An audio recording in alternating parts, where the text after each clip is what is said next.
What's going on, guys? It's GBP baby. Welcome back to another video. Hope everybody's doing well, and hopefully you've watched yesterday's video. If not, do go and watch it just so you have some context as to my expectations for the week. And I can already see kind of how this week's going to play out. I'm looking at this kind of price action that we had today on Monday. Very high resistance. I'm glad I stayed out of it. I think tomorrow we're probably going to get a nice swoop to the downside on dollar and start working our way towards that old weekly high, which I drew our attention to in yesterday's video. So first what I'm going to do is I'm going to draw out the Sunday opening price. You can see what on the hourly currently. I'm going to leave out. We'll look at the daily. There's not really much going on the daily other than the fact that we traded higher stayed within the range. But what's going to happen is price is going to try and target either daily highs or daily lows. So I'm looking at the daily lows because that's where I wanted to see price trade to first. So we'll just get that delineated.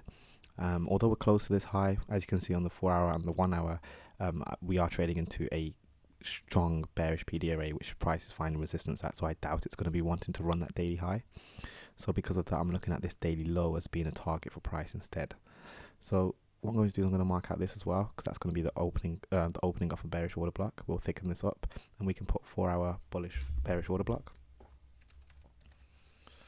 And I will be trading tomorrow because I believe a good setup is going to form. I can feel it, I can sense it, just from the kind of price action we're getting. And as we go down to the 1 hour, we'll be able to look a little bit more deeply into it. But you can see here how beautifully we traded up into that 4 hour bullish order block. See? You can't make that stuff up, guys. Look at that. To the pip. And you can see our prices coming off it. Yes, we're messing about a bit, but what I'm expecting is that we're going to get some kind of break in market structure on the downside. And then from then, I'd want to be looking for shorts on dollar with obviously longs on the pairs for us to run for the Sunday opening price and into the south side liquidity from the daily low, which I spoke about, working our way below these lows as well. And that will take us into that old weekly high, which I spoke about in yesterday's video. So I hope that all makes sense. Let me just get rid of that. And this level right here, these levels right here, I'm not going to pay attention to for now, because right now I'm looking for us to be trading lower off the back of this 4 hour bearish order block.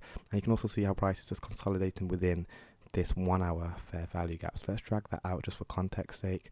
We'll take out the midpoint, and you can see again, look at how price is respecting the range of this fair value gap.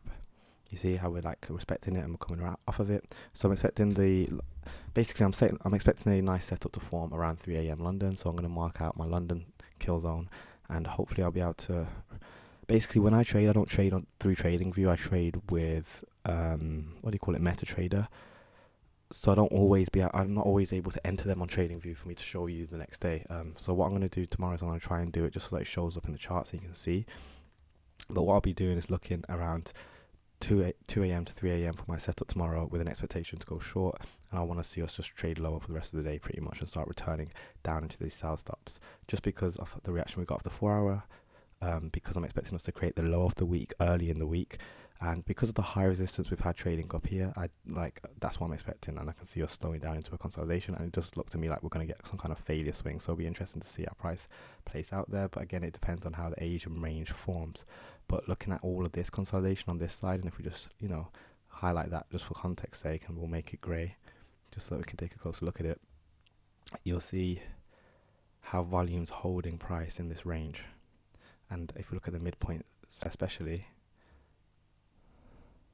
probably need a better colour than that, but you can see again we're respecting the 50% level of a consolidation here. So as far as I'm concerned, price isn't going to need to run that high yet. It can do it, I just don't think it's going to run it yet, and I do expect us to maybe take it later in the week or maybe even next week. But for now, I'm expecting us to continue to find this resistance, and I want to see us break down maybe during the Asian session, and then a setup form during London, and then I'd expect like quite a large expansive day to the downside to run out sell stops below these vertical lows and over here. So I hope that will make sense on dollar, just because again of all the PDRAs that I've been traded to and my expectations for the week. So if you've watched yesterday's video, you'll know I'm wanting to see us trade lower before we trade higher, which is why even though we rallied on the Monday, I believe this is just engineering and liquidity for us to then run the stops later in the week. Sorry. Let's go on to GBP USD. Obviously, we're seeing a lot of strength here, but if we're expecting dollar to be trading lower, then I expect GBP to be able to trade up to the premium to some extent. The same thing I'm going to do. I'm going to mark out the Sunday opening price, which is right here. And you can see our price has dropped below it right now, but again, I'm expecting us to go back on the premium side of it for us to start looking for shorts. We have a nice little fair value gap up here at that 25% weekly wick I drew out. Again, watch yesterday's video if you haven't. I'm going to keep saying it, guys, because that's where I'm expecting price to draw to. Even though we've traded lower today, I'm expecting to draw up there.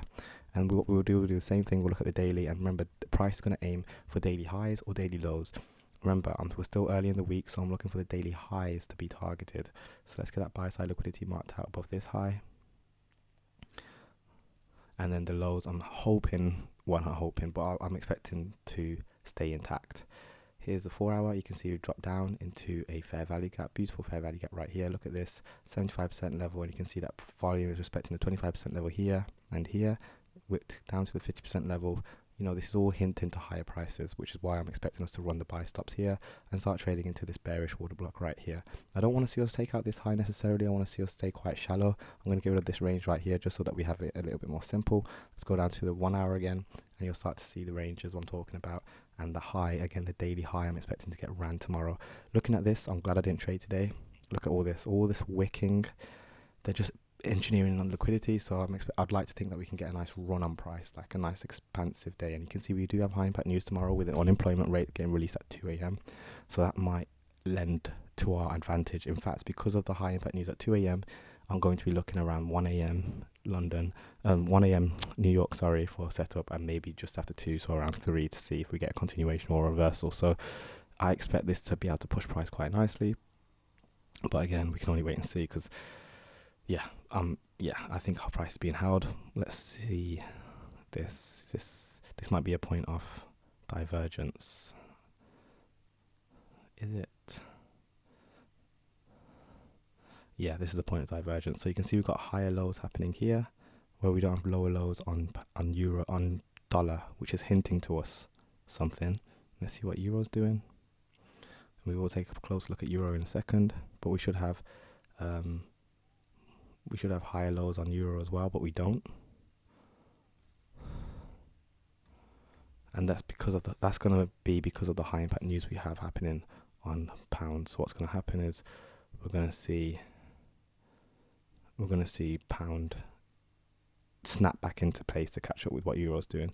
To be honest, it is suggesting strength to an extent, but because of the bias I have, I'm not, it's going to do one of two things. But basically what I'm saying is that you can see the divergence happening in pound right now because of this high impact news. So because of that, it's going to force pound to snap back into place tomorrow on the back of the news, and that's why we're witnessing the divergence we are, which is just something to take into account. And then let's go down, and yeah, that's pretty much going to be it.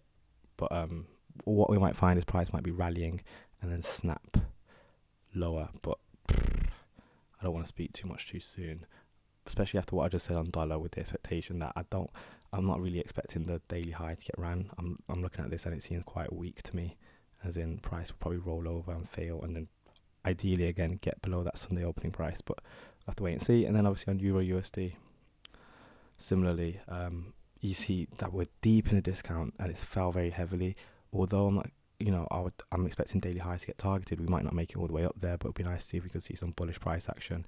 Again, we've got high impact news here as well, 5 a.m. for the economic sentiment index, which is going to be interesting. So that might help send price, back into its range. But right now we're deep in discount, and euro's looking pretty weak. I doubt it's going to be able to run out that Monday high the same way. I'm expecting pound to, sorry. But yeah, I think it's just engineering and liquidity, as in I think this is just a manipulative stage, and that we're going to see price start to pull back in on itself quite aggressively soon. And so we just need to be very wary of that and take our time. But again, looking at consolidations, I'm looking at this consolidation mainly, and you can see how we're still respecting it to an extent. And I'm not looking at this as support, guys. It might look like I'm seeing it as support, but it's not support, so to speak. I'm just expecting some more rallying on the inside before we later on. Remember, if you watch yesterday's video, you'll know I'm wanting to see this south side liquidity get taken. It's just that I don't want to see it get taken so early in the week, which is why I'm expecting us to rally back inside of the range first and then take it later. Same thing on dollar. I'm not expecting us to necessarily run the south stop straight away. Sorry. Is that what I mean? No, sorry. I'm not expecting us to run the buy stop straight away, because look, I'm expecting dollar to eventually reach up into these highs, but I'm not expecting that to happen straight away. I'm expecting some kind of failure for us to pull back into the range and then hit it later. I hope that makes sense, guys. But yeah, don't forget to drop a like, drop a comment, smash subscribe, join the mailing list, join the Discord. All the links in the description, and watch yesterday's video. And I'll catch you guys tomorrow. Peace.